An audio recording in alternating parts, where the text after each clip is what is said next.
Now let's talk a little bit of royals. I know you love the royals. Sources close to King Charles say that the family are concerned about his workload as he looks to supercharge his diary after spending 3 months receiving treatment for cancer. A source close to the king said he is a bloody caged lion, driving everyone around the twist if he's stuck at home. He has been frustrated because there is still so much he wants to achieve. Patrick, Prince William is said to be worried that his father is doing too much too soon. Well, look, a lot of people wouldn't appreciate it until you actually cover a royal tour as a journalist or cover the Queen's funeral. King Charles works his tail off. He actually, and you'll be a journalist sort of trailing him around. And it's like, oh, then we're going to go there, and then there, and then there, and then there's a street walk. That service belief that he inherited that from his mother.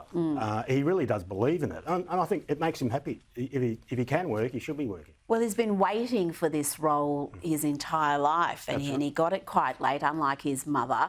How do you think the king is going as far as keeping the monarchists happy and also keeping the Republican sentiment at bay? Because there was a lot of conjecture that once he became the monarch, that's when the Republicans were going to strike. He wasn't going to be as popular as the Queen and probably not as popular as his son William.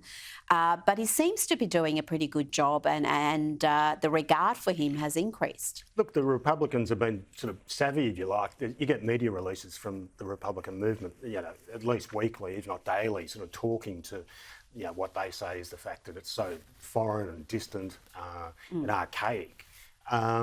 Against that, look, I think everyone loves the royal tour. He'll come out at some point, presumably.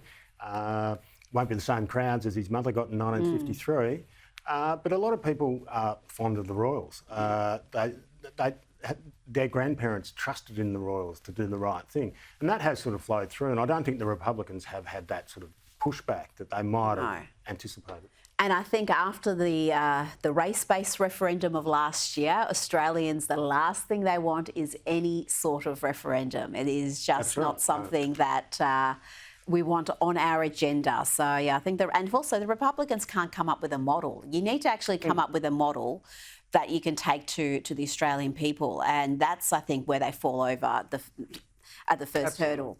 Now, to the US, and this story is something else. I've avoided talking about this because how do you approach this story? It's so bizarre. This is the South Dakota governor, Kristi Noem. She was enormously popular. She may still be, but she's certainly sustained some damage after revealing all sorts of odd details in her memoir. Things like how she killed the family pet, a 14-month-old puppy who apparently was attacking other animals and people. And she also killed a goat, Patrick. But it's the way she writes about this in No Going Back, her memoir, the graphic detail, the way she almost seems to be proud of putting these animals down. I don't know what she was thinking, because she was being talked about as an outsider for Trump's Veep. That's certainly completely gone now, and she's become the butt of jokes, and others have completely been appalled by what they consider animal cruelty. Well, I can't wait for the sequel, because presumably she'll talk about drinking her own urine and communing with JFK through the spiritual world. And I did love the story I most liked about this. It started, vice presidential hopeful and self-confessed dog killer. That's quite a title. You're pushing uphill at that point, aren't you?